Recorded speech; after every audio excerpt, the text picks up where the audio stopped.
জিন্দাবাদ জিন্দাবাদ জিন্দাবাদ জিন্দাবাদ। আজি আমি ঐতিহাসিক শিৱদৌলৰ সন্মুখৰ পৰা মুখ্যমন্ত্ৰী হিমন্ত বিশ্ব শৰ্মাক ক'ব বিচাৰিছো যে অসমে কাম নামানে। অসমে কা আন্দোলনৰ জৰিয়তে 5জন তেজাল যুৱক ইতিমধ্যে বিজেপি চৰকাৰখনে হত্যা কৰিছে। মুখ্যমন্ত্ৰী হিমন্ত বিশ্ব শৰ্মাক আজি শিৱদৌলৰ সন্মুখৰ পৰা আমি কৃষক মুক্তিৰ পৰিয়ালে কৈছো যে অসমখন কেতিয়াও বিদেশী চৰণীয়া পথাৰ কৰিবলৈ দিয়া নহ'ব। মুখ্যমন্ত্ৰী হিমন্ত বিশ্ব শৰ্মাই যিটো হঠকাৰী সিদ্ধান্ত লৈছে, গুণ্ডাৰাজ চলাই আছে, এই সিদ্ধান্ত বাতিল কৰক। যিহেতু তেওঁ বিদেশী ন্যায়াধীকৰণত চলি থকা যি গোচৰ আছিলে, এই গোচৰ প্ৰত্যাহাৰ কৰি অসমখন বিদেশী চৰণীয়া পথাৰ কৰিবলৈ বিচাৰিছে।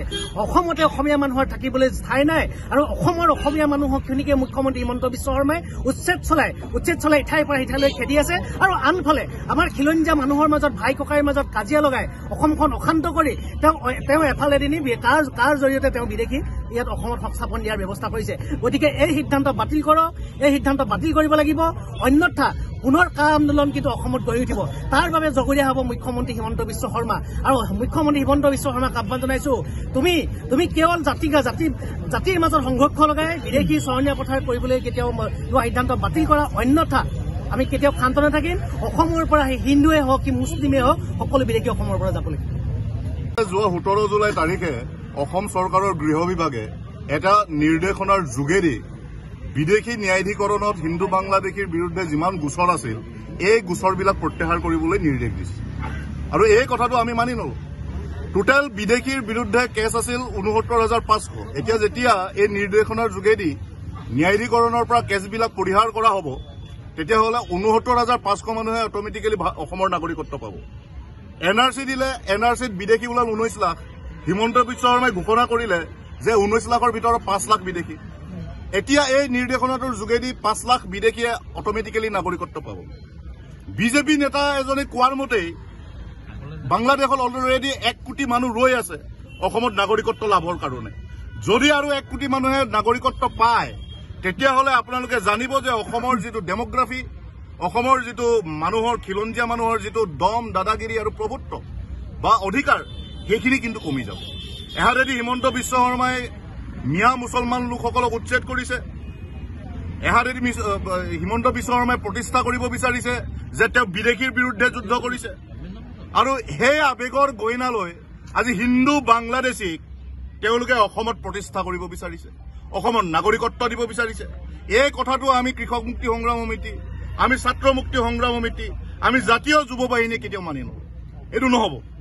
হিমন্ত বিশ্ব শৰ্মাই মাফিয়াৰ দৰে, মাওবাদী গুণ্ডাৰ দৰে, গলিৰ গুণ্ডাৰ দৰে কিছুমান সিদ্ধান্ত ল'ব আৰু সেই সিদ্ধান্তবিলাক অসমীয়া মানুহৰ ওপৰত জাপি দিব। এইটো কেনেকৈ হ'ব?